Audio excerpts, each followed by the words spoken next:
Welcome to episode number 1 of Confessions of a Corporate Misfit, brought to you by the Corporate Misfit Club. Wanting more insight and tips on how you can escape the 9-to-5 and build a profitable business that you actually love? Then join us in our private community, the Corporate Misfit Facebook group, so that you can get more insight and get resources to help you actually turn your dreams into reality. Now, have you ever wondered, how do I quit my 9-to-5, make enough money to pay my bills and some, and be my own boss? Yep, I've been there too. And sometimes you feel like you'll never build the business of your dreams because you're stuck in your 9-to-5 rat race. You hardly have any time to even focus on building a business. And spending all your extra dollars on starting a business seems like a lost cause, especially since you don't know what to do and you feel overwhelmed every time you start thinking about it. But what if I had the insight on how to escape this unfulfilling 9-to-5 cycle? Today on the episode, Cori Javid, who is a mother, a success coach, a business mentor for other mothers and also online business owners, she believes that if you thrive in your business, that your families can thrive, your lives can thrive, and you can live this thriving, amazing life. So she specializes in money mindset, sales confidence, and simplification, combining these skills to help her clients build flexible, fulfilling, and profitable businesses. After 10 years as a coach, a trainer, and mentor in an investment bank, she realized her passion was less about helping executives and more about helping moms and women like her. So she leveraged her skills and set up her own coaching business to help women define and create success on their own terms. Within 3 months of launching, she had replaced her corporate salary, and within 7 months, she was able to double her income. Now, if you're just tuning in, I want to hear from you. So go ahead and head over to iTunes, rate us and subscribe, and let me know what are your favorite takeaways from today's episode.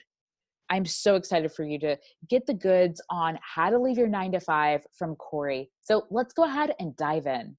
You're listening to the Corporate Misfit Podcast with Brittany Darrington, where female entrepreneurs can get powerful tips and advice on how to start, launch, and grow their business. Well, thank you so much, Cori, for joining me on the Corporate Misfit Podcast. I'm so excited to have you, and I'm so excited for our listeners to learn more about how you left your 9-to-5 and became a corporate misfit. Thank you so much for having me. I'm so excited to be here. Yes.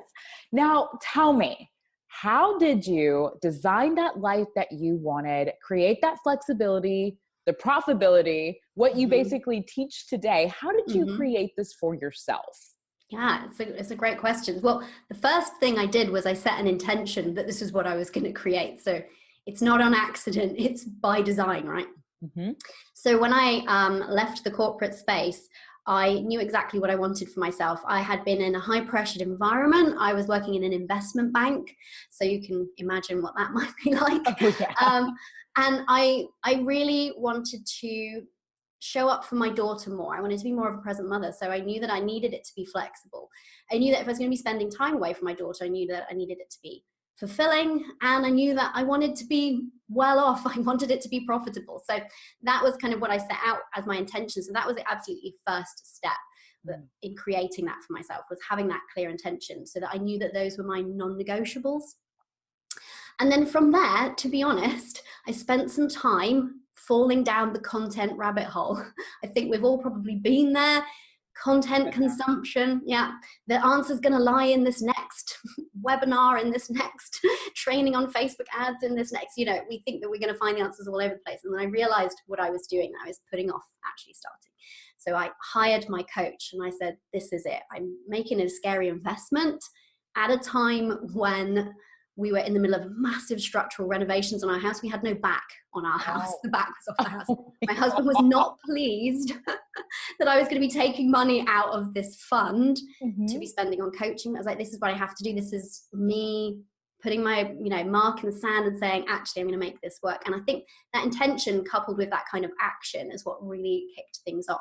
And so I started building my business very intentionally from there. I always talk about kind of layering your business, getting one thing working first and then putting the next piece in place. So that's kind of in a nutshell how I got started. Wow. Okay. So you loved investment banking, and what was that like? Like what was going through your head? Because what most people would see investment banking and working in that financial industry, sometimes we look at it as like, okay, that's a stable job. Yes. So what was that like for you when you decided to leave your job and go and be able to start your own business, but also have that time for your daughter and to spend with your family? What were you thinking? What were your thoughts? Yeah. So, well, first of all, fear, let's be honest.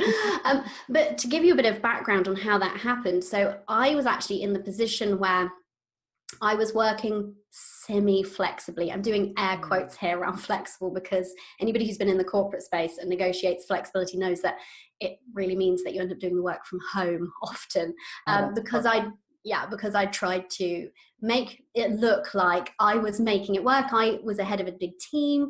I had a lot of different responsibilities because I was a manager, a coach, a mentor, wearing all these different hats at work and trying to make it work in reduced hours. And let's be honest, it wasn't working for me. I was just about making it work, but it wasn't working for me. So I was unhappy, but for a long time, I didn't see that I had a choice. I felt like it was a compromise that I had to make because I wanted to be earning decent money and because I wanted to be there for my daughter, that I had to have this feeling of disconnect in my life and have this feeling of stress, to be honest. I felt powerless to actually do anything about it, but the universe gave me an almighty nudge.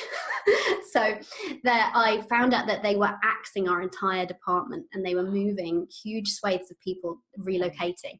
So I had a choice. Do I relocate? Well, that wasn't an option for us. Or do I find another job internally? It was a big company, so totally possible. Or do I leave, take severance and leave? And I had a conversation with my husband. He's like, you've never been totally happy there. Why don't you just take this opportunity, see what you can figure out on your own, and if worse comes to worse, you can go back in a year's time. And I was really surprised that he said that, because he's one for sort of security and stability and all this kind of thing. And I thought, do you know what, he's right, I have to just take leap. So I was really afraid, because I had been there for 10 years. That's what I knew was this place, you know, and what was I going to even do on my own? And it's funny, isn't it? Because you kind of hold yourself back from what you know is right for you sometimes. And so when I was thinking of leaving while I was still there, I was like, well, of course I would be a coach, because that was the best part of my role, was coaching people for success in the corporate space. And that was the disconnect for me there, was that I was coaching them for the corporate idea of success rather than the individual's idea of success.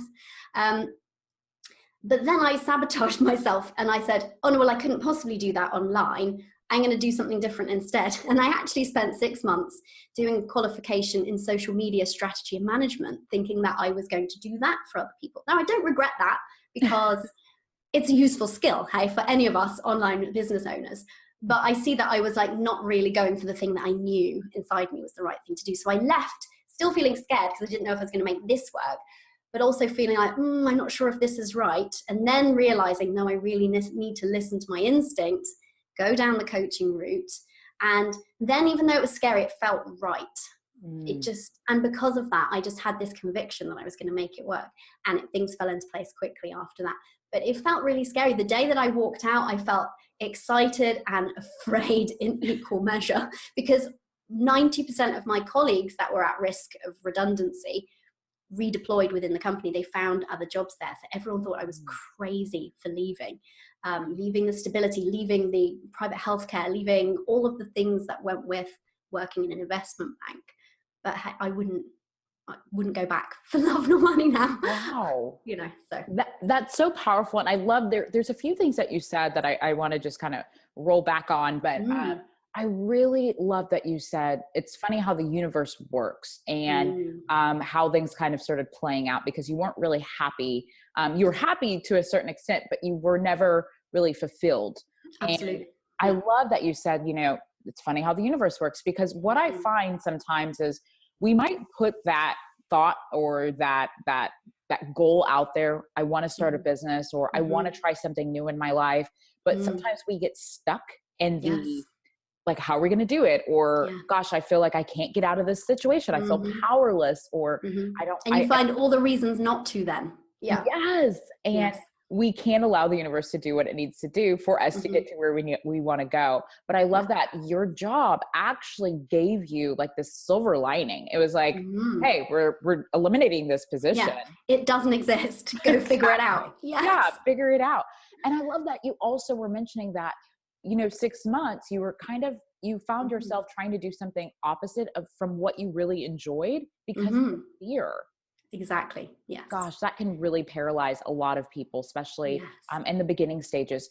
So how did you know once you decided to go into the social media side of things, when was that moment that you were like, okay, no, I need to go with my gut. I need to go with coaching. I need to go that route because that fits me best. Yeah. So it was probably halfway through. So it was about 3 months in, and I had been, in hindsight, I can see I'd been ignoring my subconscious telling me that my inner being, whatever you want to call it, your intuition, that part of you that's like, hey, listen up.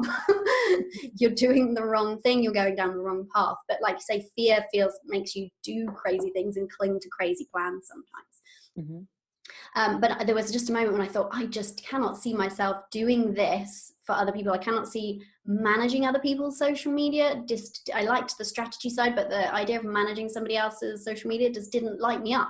And I thought, what am I doing? I'm going to end up in another situation where it just doesn't quite connect, which is how I always felt in the corporate space. And I couldn't put my finger on it at the time. And I also realized that where I was already starting to like follow lots of people online, the people I was following were coaches. They weren't social media people. And there was just this, how you just have one of those moments. I was in the middle of doing a piece of coursework and I was like, I need to just listen to that voice that told me initially. And the funny thing is I even had colleagues telling me, oh, well, obviously you're going to set up as a coach online. I was like, no, I'm going to do this social media thing. And they're like, okay, sure. Fine, I guess. Yeah. So that was really interesting, but I'm really grateful for that experience because it made me really realize the power of listening to your intuition, and that there is a part of you that always does know what the right thing is for you, that you just need to listen. And it was trying to tell me for a long time. And eventually I listened, but now I listen much sooner and I pay more attention to it. So I am grateful for that experience. Not just because now I have a qualification in social media, hey, that's nice to say, but mainly because I actually really learned in that moment that I do have an instinct that I can trust. And actually I feel amazing when I do follow what I'm being told from within. I love that. And that's one of the things, like sometimes we leave our jobs, we start our business, whatever it may be. And sometimes we think that what we start with is the end of all. Like we have to stick to that particular route or that route to get to where we want to go. And I love that you discovered like, this is just not for me. And making that decision to change is a bold move. And it's also it's something that you have to do as an entrepreneur if something's not working. Absolutely. And so when you decided to go into coaching, how did you know what type of coaching you wanted to go into and who you wanted to work with? Yeah, I knew that straight away. As soon as I started listening to that part of me, then it all fell into place. It's funny how that can happen. So I knew what I was trying to create for myself. I knew that I wanted, like I said, something that was flexible, something that was fulfilling, something that paid me well. And I just knew in that moment, because I felt really angry at the corporate world, if I'm honest. So I sometimes, am I allowed to swear, by the way? Yeah, on this podcast? Yeah, absolutely. And I was too, obviously. I'm like, misfit. Because I often say that I started my business because I was pissed off, basically, because so just to backtrack for a second, before I actually decided definitely I was going to leave, I was looking around for other jobs. I was looking within the company. I was looking in the local area for other roles that I could apply for. And at every term I was met with compromise. I was going to have to compromise on whether or not it was fulfilling, or I was going to have to compromise on the pay, or I was going to have to compromise on the type of hours, or two of those three things. And that really frustrated me as a parent who wants to be present for her daughter and knows that I have value and skills to contribute, and I feel like I deserve some work that lights me up, and I deserve to be paid well, and I get to be with my daughter. So that kind of lit a fire within me, noticing this sort of really pervasive lack of things that are flexible for us as parents and things that are fulfilling and profitable, all of those things. So I thought, well, I am not the only person feeling this way. I want to help other women. So I absolutely knew I had that fire lit within me. I want to help other women to create the same for them. And the other reason that I knew this was what I wanted to do is because I thought about the work that I most enjoyed in the corporate space was training and mentoring and success coaching for sure. But particularly in there, I did a lot of work with women returning from maternity leave and helping them to sort of find their feet, find themselves again, create something in their career, that is for them. So I knew that I had that experience and I wanted to transfer that to my kind of coaching. Does that make sense? Oh, I love that. And that's really cool that your background and your corporate world actually helped and shaped you within your business today. Yeah. Now, did you have to get any additional education or any training to help you to be able to go into coaching and helping women and mothers and whatnot? No, I didn't, because I had done training and in mentoring and in coaching in the corporate space. So I knew I was solid with all of those skills, and I knew I could sort of just quite easily pick up and drop those skills into my new business. You know, they kind of translate very easily. And actually, it's quite funny because I spent those 10 years in the corporate space doing those kind of roles. But prior to that, I also did some work as a copywriter. Prior to that, I was a web developer, and I'd always felt like I'd had this really random career path that didn't make any sense. And now it seems like obvious to me, because now I help my clients with some of the tech things that can slow people down and create roadblocks, and I help them with copywriting and writing great sort of sales copy that converts and things like that. So now it's the kind of perfect blend, but I could never have known that at the time. That I always felt like I'd just been kind of going from one thing to the next, trying to find what fit, and actually it ended up being the perfect match. I love that, because it's so true. Like working in entrepreneurship, especially, like you find yourself in all these different areas wearing so many different hats. And so knowing how to write copy, knowing the technical side, knowing how to really break through on the mindset side. I mean, honestly, you are a force to be reckoned with, girl. That's amazing. So when you decided to go into coaching, was your husband still supportive on that end? And also, what were your friends and family like with this new journey that you were about to take on? Yeah, so it's kind of a double whammy. One, I'm going to leave the corporate space and do this social media thing. And then actually, I'm not doing the social media thing. I kind of felt like I'm going to seem so flaky. I'm going to seem like this person that doesn't finish anything. My husband's been very supportive. He's the sort that he just doesn't ask many questions. He just trusts me, which is a really nice situation to be in. So I was like, this is what I think I'm going to do. Okay. But I know that he knows that I'll make it work. So that was really nice. Some family and friends were like, okay, you're going to do what? You know, because they didn't really understand how does that even work in the online space. But I just had such conviction that I didn't let any of that hold me back once I'd really made that decision. I would mention though, I did have one thing that really held me back, just hitting go live on my coaching website. It's so silly, isn't it? And I kind of want to share it because I think people need that permission to kind of feel like, actually, that's okay to feel like that. I think a lot of people have a fear of getting visible. I didn't have a lot of the usual fears because I was quite used to training, standing up in front of people, doing presentations, that kind of thing. But I had this fear of, what are my ex-colleagues going to think of the fact that I'm now online as a coach? Why them? I don't know why it was them that I think people will latch on to kind of one person or one group of people. Maybe it's their ex-school friends, maybe it's their family. I think we all have that kind of Achilles heel somehow. I don't know what it is. And I just had this silly thing in my mind, like, oh, what are they going to be saying about me? And then I thought, you know what, they're probably not going to even notice. They're probably not going to even read it. I'm not that important to them. And also, really, am I going to let fear of judgment stop me from being successful? Because that's ultimately the trade that we're making in that moment, isn't it? So I definitely felt that for a while, but I just realized I have to just go for it anyway. And I love that you said that, because it is true. Like, we're so afraid of, okay, what is my last job maybe going to say? What if they go to my website? What if they're judging me? Or what if they're thinking this? I know when I left my job, I was working in the energy industry. So I was working in energy, and I started noticing that a lot of my old coworkers were going on LinkedIn and trying to see what I was doing, where I Yes. was, going to my website. And I still get this. yeah. And it was so weird. I was like, this is really strange. And like, you don't want to say anything about it, but it really can make you feel sometimes like very conscious of like, well, what are they going to say about it? Are they going to laugh because I left this amazing job that might be amazing in someone else's eyes, but I wanted to go and do this. So that's funny that you said that, because I think it's something that so many of us actually deal with, especially if we've been in the industry for a period of time. Yeah. And especially if you've had, colleagues for a length of time and you kind of know them really well, it's that fear of that sort of professional judgment. And there's always, I guess, that fear that people are going to be thinking, who does she think she is, out there doing that? But really, that's, I always tell my clients, we get judged regardless. May as well go and do something fun or something that feels good, because you can get judged walking up the street.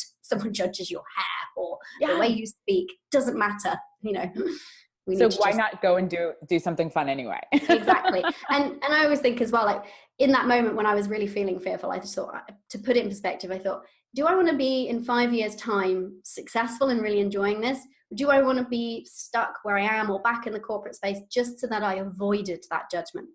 It's a no-brainer when you actually frame it that way. Yeah. And what did you do to get that courage to say, I'm going live. I'm going to go ahead and move past what they think and what they say. How did you kind of get that courage to do that? So part of it was working on my mindset myself, but part of it is, I always say that you can't really coach yourself. I think it's quite a tricky thing to do. We can to a certain extent, but it can be hard. So I really recognized that I needed somebody cheerleading me on in my corner, poking me forward, to make sure that I do hit go live. So I hired a coach, and then within a month I'd completed all the work on my packages, got my website finalized, and hit go. Whereas before that, I was doing all the procrastinating. Do I want this font or that font? All these little decisions that you can end up telling yourself are massively important, when really what you're doing is delaying the inevitable, delaying putting yourself out there. So I knew that one thing that I was going to need longer term was support in shortcutting my way to success. I don't want to invest 100 hours a week in my business. I want to be doing it smart. The quickest, smartest way is to have somebody holding your hand that is a few steps ahead of you. So I recognized that, and I brought on my coach. But I also, in the short term, knew that she was going to be the one to help me just get over that hurdle. Sometimes you just need somebody there telling you the things that you already know. I agree. I think sometimes too, we get in our ways of like, we're the expert at a certain thing. So we don't need a coach, or we don't need a community or individuals to tell us how to get there. But what I have found, I know for my own self, like I have gone through several programs. I have hired a coach. I work with a life mindset coach. And what I have found is that when you are able to still be coachable, that means you're still able to grow. And so when we get to a place where we're like, we're not coachable, how can we really grow and scale our business? You just grind to a halt at that point. Yeah. Exactly. Energetically as well. Yeah. And I think it's nice to have that ongoing investment in yourself as well, because that's really great for your energy. It's great for your self-belief. It's some great self-signaling just to be doing that on an ongoing basis. So absolutely. And I think it goes full circle too. Like if you invest in your own self, I feel like people are going to be willing to invest in your company, whether that's buying a product or a service. Like when you are investing in yourself and you want to make this better, I feel like other people will be on board and also want to invest in that too. Totally agree. And I think even more so as a coach, if I'm saying to my audience, hey, coaching is amazing because I genuinely believe in it, but I'm not investing in myself, that's quite a disconnect in my message, right? Because it's saying like, well, I don't believe it enough that I need my own coach, So I'm very vocal with my audience about the fact that I have my own coach. I love my coach, and I think she's been really instrumental in helping me along my path to success. And I know sometimes she'll be saying things to me that I know I would say to a client, but I still need to hear it, And that's the thing that's underestimated, I think, a lot of the time. People think, well, I know this stuff, but it's just nice to have somebody else to bounce those things off of. So I'm great with strategy, but I still like having somebody I can say, here's what I'm thinking. What's your input? Otherwise, as people working on our own, it can feel like very much a bubble or a silo. Oh yeah. And then I start throwing everything on my spouse. I'm like, hey, listen to me. And they're like, what? I don't know your business. Like, I don't know what you're asking me. Yes, Like I try to exactly. find solutions. I'm like, give it to me. And like, we have Yeah. no idea what you're talking about. Yeah. Or I'll ask my best friend, and she's not a business owner. She'll be like, Mhm. I think that sounds okay. Mhm. Whatever you think, she'll just say. Yeah. So that's the thing. We can end up looking for the wrong support in the wrong places. Yeah. Absolutely. Now, being visible and getting clients is something that so many new entrepreneurs fear just Mm, because they think they have a great product or a great service, but then they're like, how do I find customers? I even yeah. had a chat yesterday during a vision board party that I hosted with the Corporate Misfit Club. Um, Amazing. it was funny because the first question that so many of our new members and our new entrepreneurs mentioned were, Mhm. how do I get my business out there? How do Yeah. I find my client? So Yeah. can you tell me what you did kind of in the very beginning stages of coaching, Mhm. how you found your client, how you put yourself out there, and how you attracted your tribe? Yeah, sure. So my strategy has been predominantly based around Facebook. So Mhm. I think you need to kind of pick, especially when you're starting out, one key area and go all in with that. And people will think that it's the platform that is the cause of success, but no, it's just the decision to make that platform Mhm. successful. Mhm. So that you need to pick where your people are and what feels good for you. But for me, it was Facebook. So I started my own Facebook group very early on, and that has been the thing that has attracted my tribe, my community to me. And I've done that very intentionally and actually quite intentionally slowly. So I think there are great ways to quickly build a Facebook group, but I've been quite happy keeping it a quite small and intimate group of Mm. my people. Mhm. I would rather that than a big unruly group. But then there's really great big groups out there as well. But for me, I like the intimacy of the small group at the moment. That's not to say it And won't you can get to know continue growing. people by name, and you can I get to do, realize yeah. like what their business needs help with Yes, and how you can exactly. really, really manage that. I love that. Yeah. And so I think that intimacy very early on was one of the things that helped attract my clients to me. So in terms of attracting clients, I am such a believer in giving a ton of free value, Mhm. knowing what your ideal client needs, knowing her pain points, knowing how you can help her, and just giving, giving, giving, giving. Because actually, that's the best way of showing up and showing that you are the expert, showing that you can be the guide to take her from her pain points to whatever her ultimate outcomes are. Mhm. Um, and so that worked very well for me. So I would be in other people's Facebook groups, engaging with people, building relationships. This is the thing people think about people as numbers and sales. Actually, we're people. We need to be building relationships, being out Yeah. there, talking to people, especially in the early days. You have the luxury of time because you're not full with clients yet, right? So you can be Yes. out there and engaging with people, and you can build real momentum that way. So that was really my strategy, was just being in a few key Facebook groups where I could see my ideal clients hanging out, Mhm. providing a ton of value in there, and then inviting them in different ways by giving value, giving them an incentive based on value to come Mhm. into my group. So I do a lot of live training series. I do one a week, and once a month I do a live training series of 3 days. We really go deep Oh, on a wow. particular topic. And I kicked the group off with a challenge. So that's a really nice, great way to really kickstart things. But it's Mm. just about showing up. It doesn't really matter. For me, it was Facebook and in particular groups that worked, but it doesn't really matter where. It just is showing up consistently, providing value, building relationships. That's really the formula. It's not as hard as people make out. It's just the thing that's hard is showing up consistently, being visible Absolutely. consistently. Yeah. Absolutely, because that's what I found even yesterday, just through my own chat. I found, again, when you start asking questions like, where are you hanging out or where's your Mm-hmm. ideal customer? It's really important to know exactly where they are and Mm-hmm. where you can provide value. Because if you don't have that information, then Yeah. you're going to be in all these different groups. You'll be in all these on all these different platforms, and you'll Mm-hmm. find yourself burnt out because you're Yeah. just everywhere and not making Spread progress. too thin. Yes, Mhm. exactly. And Yes. so that's really amazing that you stayed in one area, focused on Mm-hmm. that, mastered it, and then built your tribe around Mm-hmm. that. Because that's excellent. I mean, that's a way to really get in front of the people that you want to connect with. So I Yeah, love that. absolutely. And when you go all in, that's the thing. It's better to go deep than to go wide. So when I've gone all in with my Facebook group, I provide lots of content, and Mhm. because of that, I've built up some great relationships, and I convert very easily in that group. But it's also just a nice group to have, and I think it's a nice strategy to have, to be giving and not to always be expecting in return. So I know that there's people in my group who are never going to be clients, and I'm cool with that. I like empowering women in whichever way I can.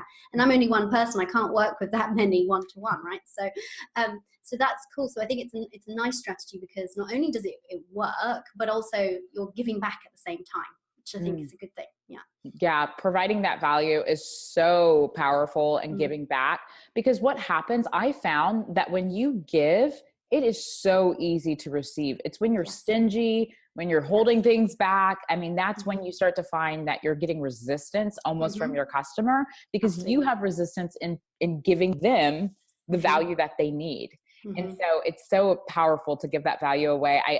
I tell people all the time, give as much as you can away for free in some sort of way, but where you can get them to come to your program or through your coaching service or whatever. But having that value is just so powerful, because it really can connect you and build that relationship and get you in front of the right people. Exactly. Yeah. And I think that's interesting as well, isn't it? Because not everybody's really on board with that. And I've certainly had to coach some of my clients through that mindset of, well, I don't want to give away too much, and I feel like they're just taking and I'm not getting anything back. You need to just be giving from a, heart-centered place. I think when you do, that's what you get back. That's the energy you get back. Like you said, if you're giving with a very kind of like tight-fisted way, like, I'm only going to give you this one little bit and I'm expecting something back, why haven't I had anything back yet? That's just what you create. And then you do get the kind of people in your group that are the freeloaders, Yeah.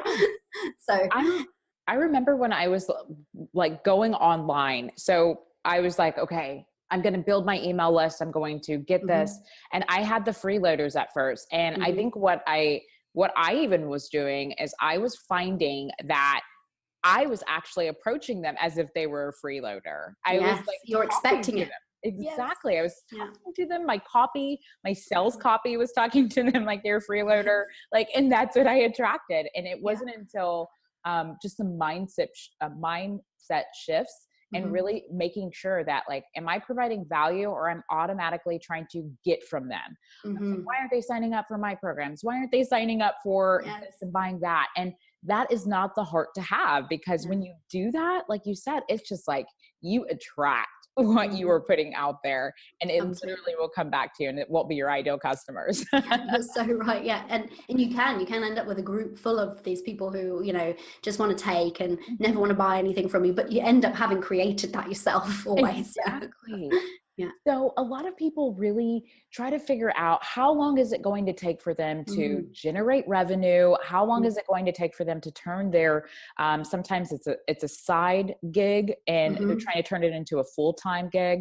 So how long did it take for you to be able to start generating the revenue that you wanted to see within your business? Yeah, so I think it's a really great thing to talk about, because I think there are a lot of fast results, and in some ways mine have been fast, but compared to some other people, not fast. And it's easy to compare ourselves, but also I think it's important to remember that we are each different in our life circumstances in terms of how much focus we can give to our business. So particularly because I work with mothers, I'm mindful of the fact that, we have conflicting priorities sometimes between our business and our family. We need to find a way for it to work beautifully together, and it absolutely can, but sometimes that initially can take some time.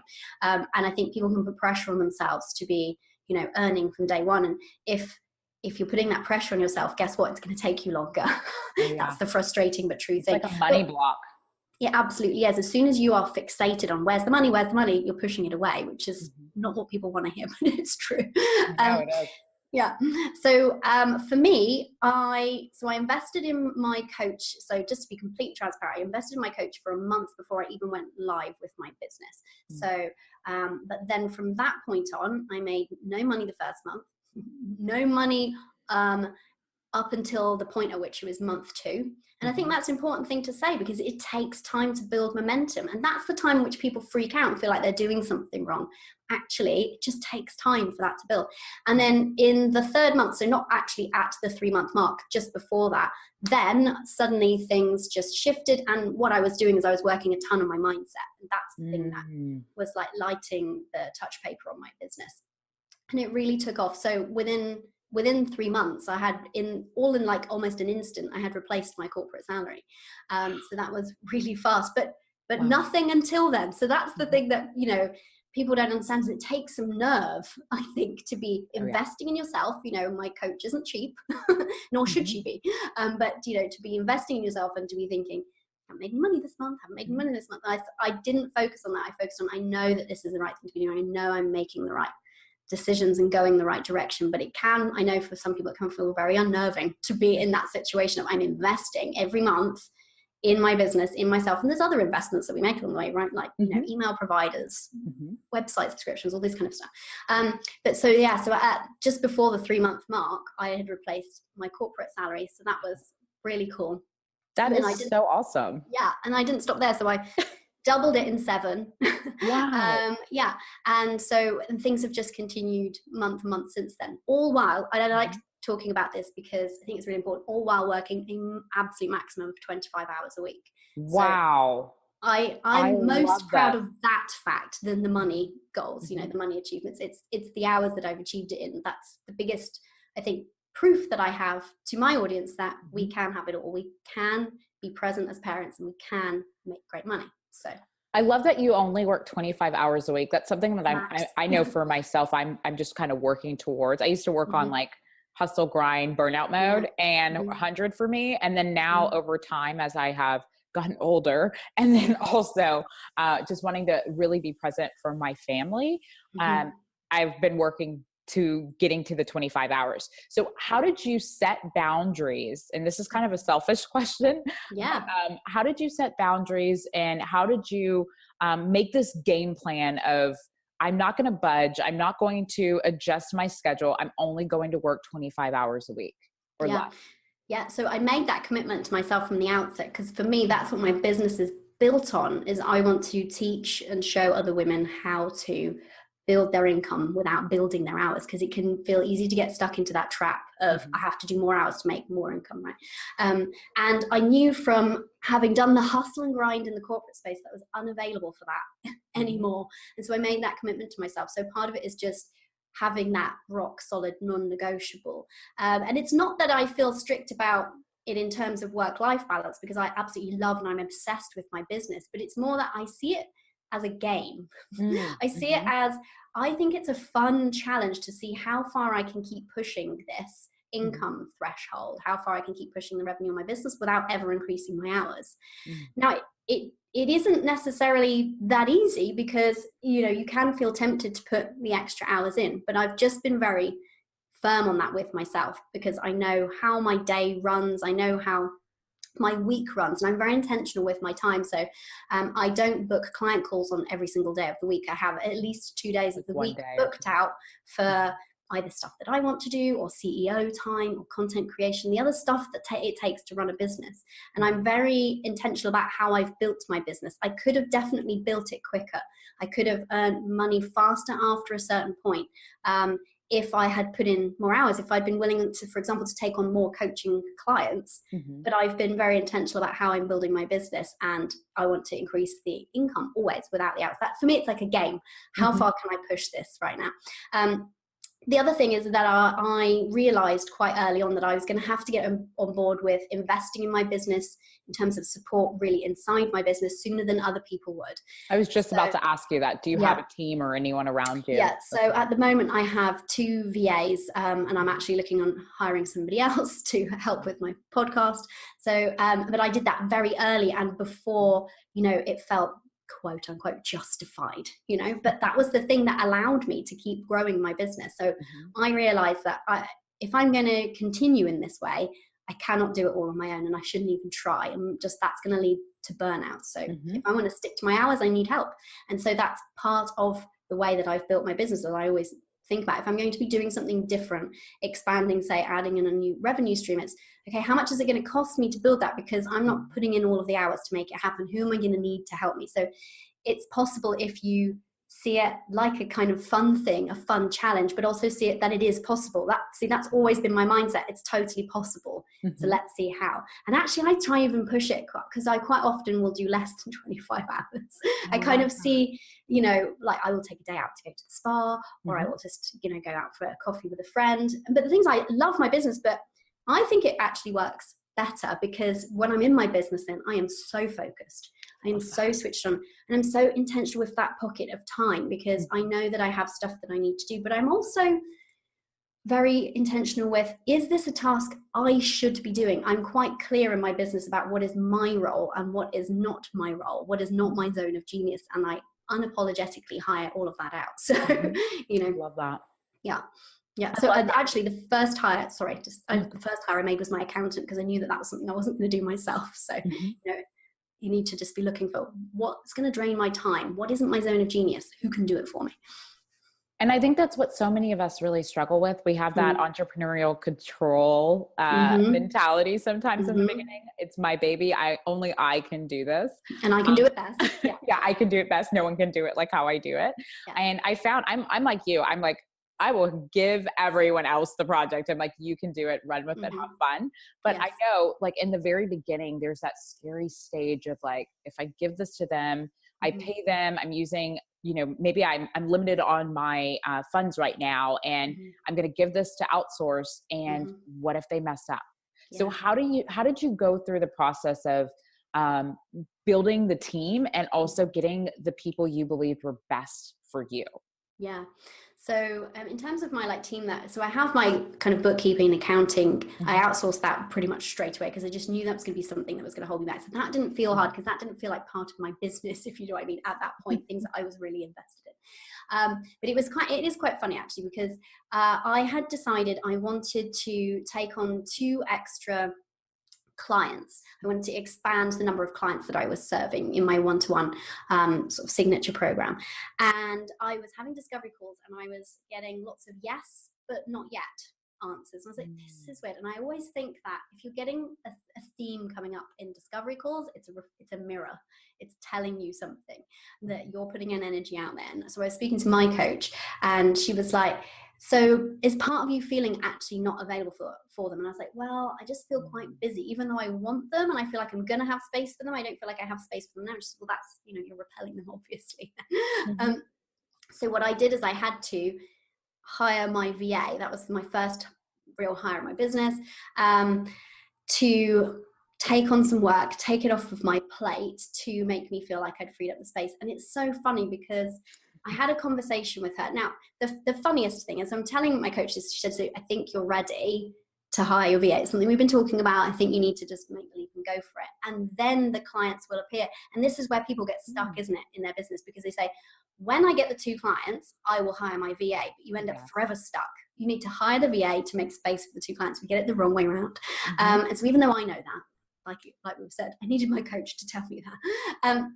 And so I said to her, she said, do you have anyone in mind? I was like, well, actually, yeah, my best friend's friend is a VA, and she just lives around the corner, and I know she's free. She's like, so you're telling me the universe has handed you the ideal VA on a platter, and you're like, I'm not ready yet. I love this, because that makes it easy for you to really decide, like, wow, it's like, okay, I can either take this on and try it out, and it's a friend, so that's actually perfect. So you can, if it doesn't work, hey, I'm not interested. Yeah, but isn't that funny? Because, from the outside and looking back on it, and if I was, coaching another client, I would see those things. You've got the ideal person. You're not going to make the clients until you make the space for them. But you sometimes just need someone to see it from the outside and say, hey, do you see what's happening here? Absolutely. And so it's really funny, because I had the conversation with Carly, my VA. I said, I'd really love to work together. She's like, yes, I agree. It'd be great. After that conversation, immediately I signed 1 client, just poof, like that. And she was going on holiday for 2 weeks, so she couldn't start for 2 weeks. And her second day in my business, I signed the second client. So within 2 weeks, I'd closed out those 2 spaces that had felt difficult to fill before that. So it just shows you how your energy changes when you make those decisions. And so after that, I was hooked. I was like, okay, I see this now. I see that I need to be clever about how I am constructing my business and how I'm approaching this. But I think I didn't feel actually that nervous about hiring her, not just because I know her through a friend, but I have managed teams before, and I felt like that was something that I excelled at, and I know sort of how to hand things over to people, and I always actually enjoyed delegating in the corporate space. So I actually felt the absence of that for the initial stages of my business. So I actually felt quite excited to have a team, whereas I know a lot of people feel they don't want to give up control. I felt kind of, oh, phew, already. Like, yeah, you know, she's Were you here. working 25 hours before your virtual assistants? Were you still at that 25-hour range? So I've never worked more than 25 throughout. Yeah. Wow. Yeah. And how do you manage your week? Because productivity and really being able to kind of organize your schedule, sometimes when we're in that corporate world, we already have someone telling us what we have to do and when we have to have it done by. So what did you do for yourself for you to create that 25-hour week and more on the productive side of things? Like how do you schedule things out? Yeah. So one thing that shifted for me, and it was actually, I feel like I've always been pretty good at managing my time, but things really changed and I had a huge mindset shift, which changed how I approach my time last summer. So it was actually just before the summer started, so quite sort of spring last year. I was looking for childcare for my daughter for the school holidays, the summer break, and I couldn't find what I wanted. Everywhere I went, there was a problem with the type of care on offer, and I was like, oh. And I don't know if you know Carolyn Elliott, but she has a really great quote, which is, having is evidence of wanting. And I absolutely love that quote. And so I love that. As I noticed this pattern, I was like, so I have this situation where I cannot find the right childcare. This is something that I need to listen to. Some part of me wants this. Some part of me is creating this.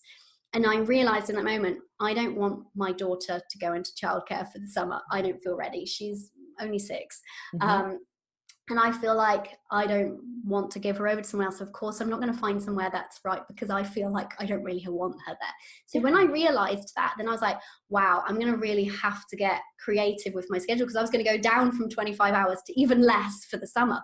And so I thought, I'm going to have to really look at things. And so I made a big list of 2 things. So I made one list of all of my general activities that I need to do in my business. And I made another list of projects. So things that I either was working on or wanted to be working on, which I think is an important thing because it takes up lots of mental space, right? Oh my goodness, those lists were far too long. And no wonder that sometimes I felt mentally a bit kind of, I was feeling frustrated sometimes with my progress. But because I'd bitten off more than I could chew, and I didn't have enough focus. So that was a real eye-opener for me in terms of learning how to be more focused in my business and segment my time properly. So I scrapped the list. I basically kept 2 of the things and said, with the rest of it, I'm just putting it all on hold. It's all going away in a box with a lid on it. I'm not going to think about it for the summer. I'm going back to basics. I'm going to work on just serving my clients. And, I think I had 1 or 2 spaces to fill, and that is it. I'm not going to launch anything. I'm not going to do anything new. And I think that's hard sometimes as an ideas person, as an entrepreneur, right? Yeah. We want to bring on like 95 ideas and implement them all at once. Yes. Can somebody do this right now today for me? Because I've just thought of it and I think it's a great idea. Exactly. And so then I had to be laser beam focused over the summer because I was working half the hours that I would normally work. So in August, I only worked 47 hours the entire month. And August was at that point my biggest cash month to date.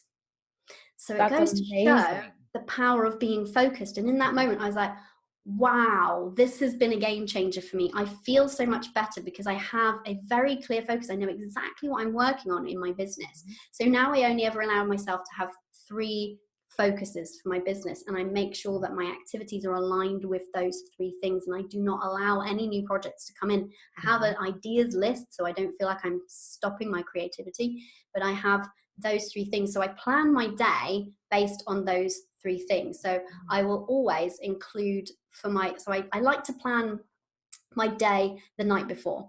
So I will always write down every single day those 3 focuses, even though it's the same things every day, those 3, but I will write them down because I think it's really important to refocus. And then I will write down 3 actions that are going to get me towards those 3 key goals. And then I write down a couple of other things, but I'm really strict with my to-do list. So I only put on there things that I can easily achieve in that day. And I have another kind of master to-do list. And I think that really helps me to be focused and productive in the work that I'm doing. So I've become much more structured than I was before. I was just kind of doing what felt right and doing this and doing that. Now I'm much more intentional with my time. And now I'm actually smashing my goals much quicker and easier because I have the focus. So sometimes it's that. about stripping things away actually to allow yourself to gain momentum on the things that matter. I love that because, I'm huge on goal planning and like Yeah. really making sure that I'm doing things that are going to move my business forward and are effective.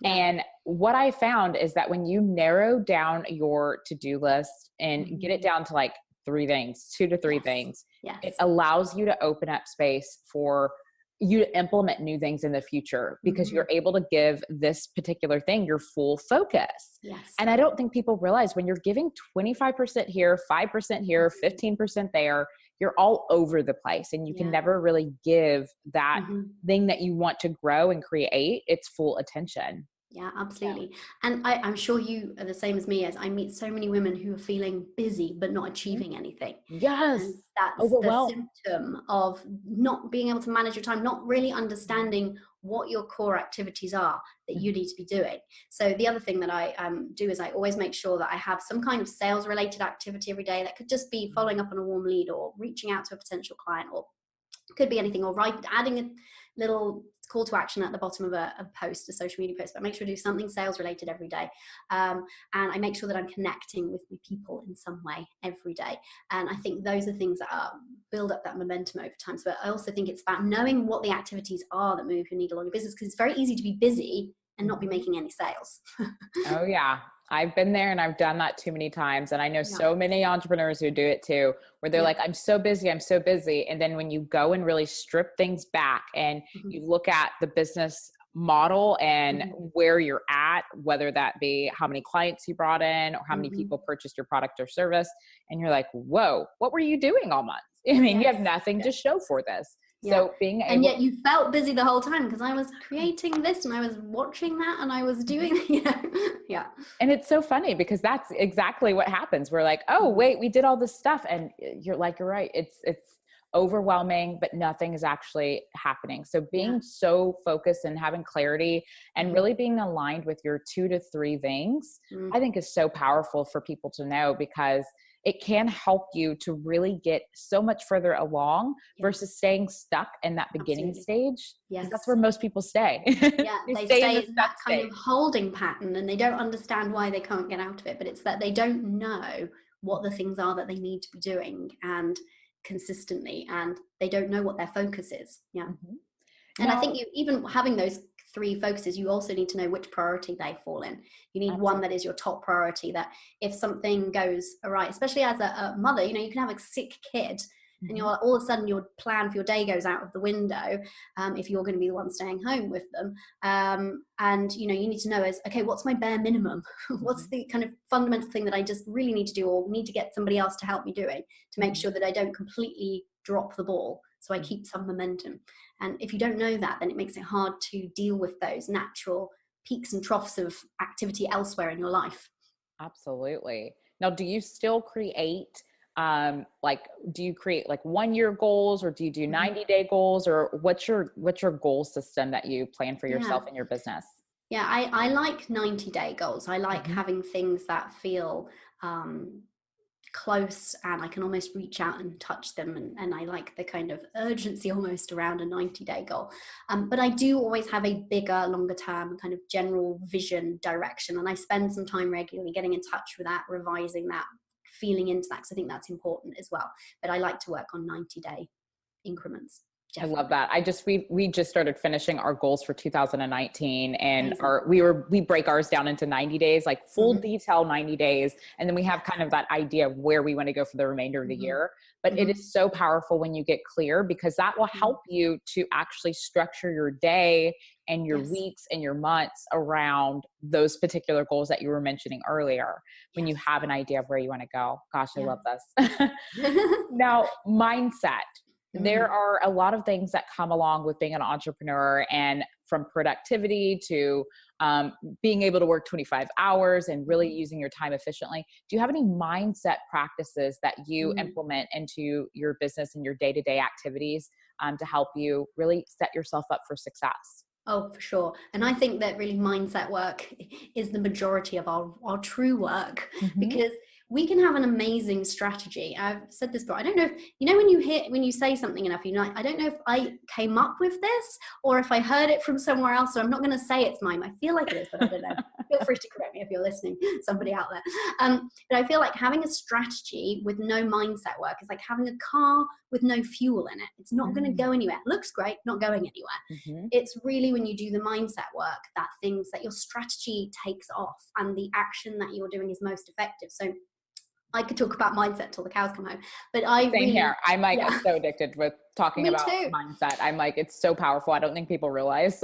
I don't think they do. And it's funny actually, and you probably experienced this as well, because I think with coaching people, I always say, come for the strategy, stay for the mindset, because that's the thing. That's why I'm on my 3rd term with my coach. It's because it's that mindset support is so invaluable, right? So for me, I definitely have strong mindset practice, because I completely recognize, and I learned early on that was the real thing which was fundamental to my early success. So replacing my corporate income in 3 months, it was at the point at which I'd really taken my mindset seriously. So I knew it wasn't a coincidence. So I became addicted at that point. Like, okay, I get it now.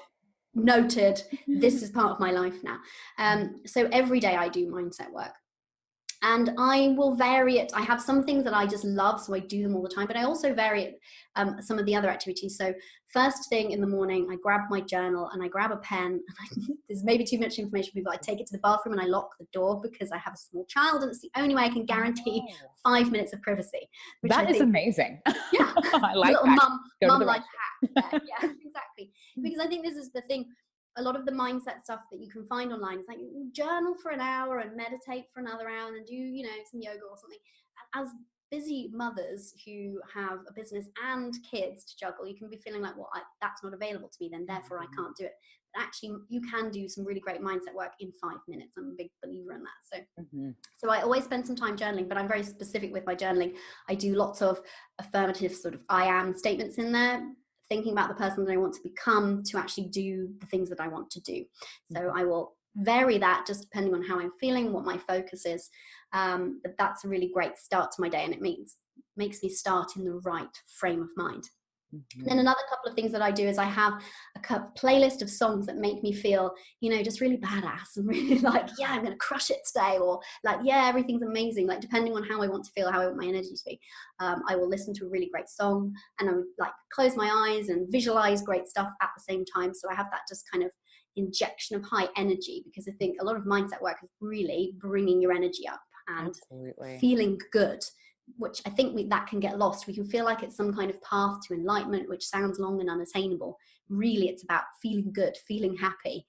When you are in a good and feeling happy place, you take better action, you show up better. So absolutely. So all of my practice is just about what can I do to get in a good high vibe today. The journaling is one that I always do, but then I swap in other things. And at the end of the day, I might do some gratitude journaling, or I might meditate. It just depends on how I'm feeling. But I like to do a couple of things every day for me to get me into that good feeling space.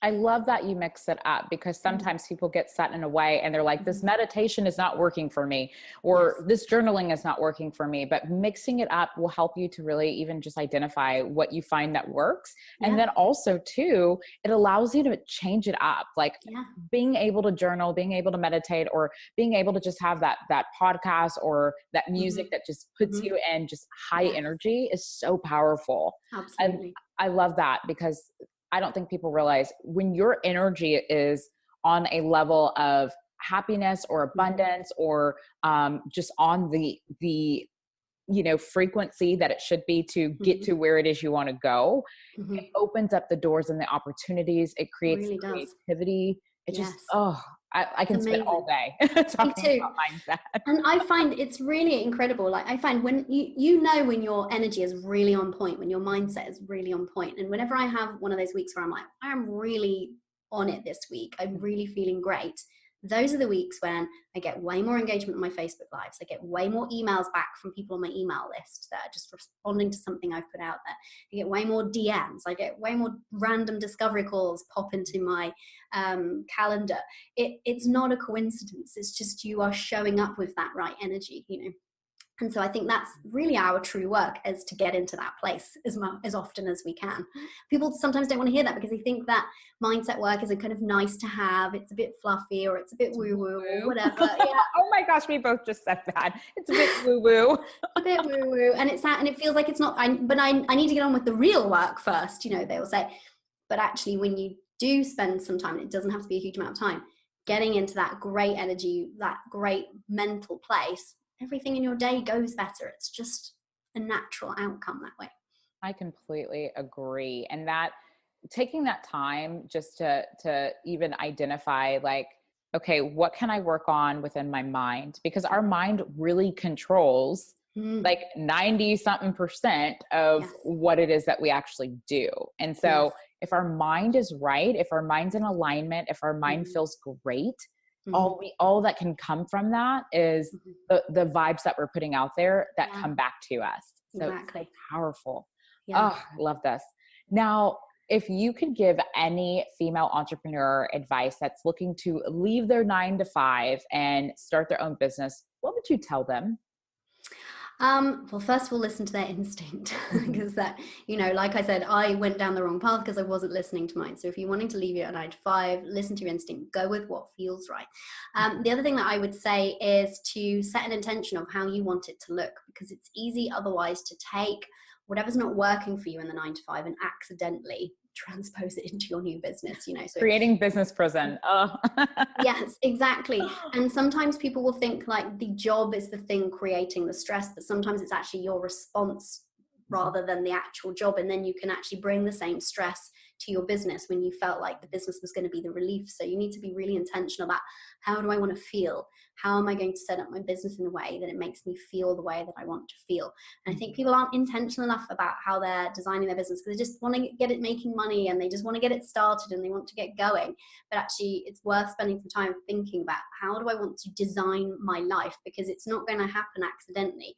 And you can end up creating a very, from the outside, successful business that is just kind of eating you alive. So, you know, be really intentional. So I would say the first thing is to know what exactly you want for yourself and your life from your business and the terms on which you want to achieve it. I'd say that should be the absolutely first step. And don't start telling yourself you should do this and should do that. People get really caught up with websites. I was definitely there, but I know people who've made 6 figures without a website. So you can easily tell yourself that you need this, you have to do that. Just start getting out there and connecting with people and start getting some content out there. That's the easiest, quickest way to start. Just find a place, show up, add value. Doesn't have to be harder than that. Yeah. I know. And that consistency that you mentioned earlier, just doing it. And even when it doesn't look like it, just keep going. And eventually you're going to see some sort of reward coming to your efforts for continuing to do it and go forward and put yourself out there. Yeah. Now, what's your that faith? Exactly. You have to have that faith, because you're jumping off of a ledge when you go into entrepreneurship. Exactly. Yeah. What's your favorite part about being an entrepreneur? Oh, I don't know if I have one favorite part. I love all of it. I'm one of these really obnoxious people that's just so in love with what I do. I think the main thing is being able to call the shots on everything. I get to decide how my life looks. And I think that actually that's not exclusive to being an entrepreneur. I think we all have that ability to get to decide how reality is for us. We're just not all harnessing that ability fully. But I just love that as an entrepreneur, I do get to decide who I work with. Nobody's telling me who I have to work with. I get to work with great clients I love. We feel like friends, you know, it doesn't feel like work. I get to decide if I want to watch an episode of Gilmore Girls in the afternoon because it feels good that day. Take a bath mid-morning, you know. I love all these like little rebellions I find, you know, especially as a corporate misfit. I always didn't like the structure and didn't like the authority. So having no like structure imposed on me, I have my own structure that works for me, but not having somebody else make me comply and not having, you know, rules set out for me that I don't believe in or don't understand. And, you know, being able to just have that freedom, I think really ultimately what I'm saying is the freedom is the addictive thing. Yeah. Oh yeah, it really is. Like this morning, I got a chance to sleep in until like 8:39. I usually wake up really early, but I was like, I'm tired, but having that freedom, like what you said, like not having to sit there and say like, okay, this is going to happen today. I can choose, I can change my schedule if need be. Oh, I love that. That's one of my favorite parts. too. Yeah, and which is so nice because actually it means we get to listen to our bodies more as well. So it means that we can, I'm definitely healthier since I became an entrepreneur because I can slow down if I need to slow down. I can take a nap if my body is telling me to. I can, take a day out or, do something for me. And it's just not the same when you have to be at the same place at the same time every day and do the same things. You actually have that freedom to really listen to yourself and to say, I have a ton of energy this week, I'm going to really go all in, or actually this week something is off, I need to listen to that and I need to slow down. It's amazing how much better you show up overall and longer term. Like I said, I'm much healthier now than I used to be, and I put that down to the fact that I get to listen to my body now, whereas I couldn't before. Just too bad you have to show up. You want a nap, too bad you've got to go to a meeting. I love that. Oh gosh, Cori, I have enjoyed our conversation, and I can talk about so much of what we've been talking about over the last while during our podcast. It's just been amazing. We're going to now play a fun game where I'm going to do lightning round. I'm going to ask you a few questions and you'll respond with one-word answers, except for the last one, which I'll let you know when, okay? Okay. All right. So the first one is, who is your favorite entrepreneur that you look up to and admire? Jess Lively. Oh, I love that. What is one business book that you absolutely love and can't live without? High Performance Habits. I love Brendan for sure. I looked over, I was like, wait, it's right there actually. It's right there. Yeah. What is one platform that you cannot live without? One social media platform that you cannot live without within your business? For sure, Facebook. Yes. And what is one product or service that you cannot live without within your business? I'd say it serves my coach. So coaching, yeah. Coaching, yes. Now, last one you can answer with more than one word. What is your favorite business mantra to live by? So it's not just business, it's a life mantra, but it's this, everything is always working out for me. I love that. And that's so true. It's always working out for you and everything's figure outable. Oh, I love that. Yeah, and it's having that faith that when something looks like it's not, knowing that it will ultimately work out. That I love that. I come back to that all the time. Oh, I love that. Well, Cori, thank you again for taking the time to share with us how you became a corporate misfit and it's been so much fun. I know it's been fun how you left your 9-to-5 and how you're building your own empire and really being intentional and doing what it is you love and helping the women that you're helping. It's so powerful. Can you tell us how we can stay connected with you? Yeah, sure. So you can find me on Facebook at Cori A. Javid, or my website, corijavid.com is probably the easiest way to find me. Awesome. I will make sure to link all of that in show notes, and thank you again. Thanks so much. If you've enjoyed today's episode of the Corporate Misfit podcast, we invite you to check out the Corporate Misfit Club. The Corporate Misfit Club is the essential resource for female entrepreneurs who are looking to start or grow a business they actually love.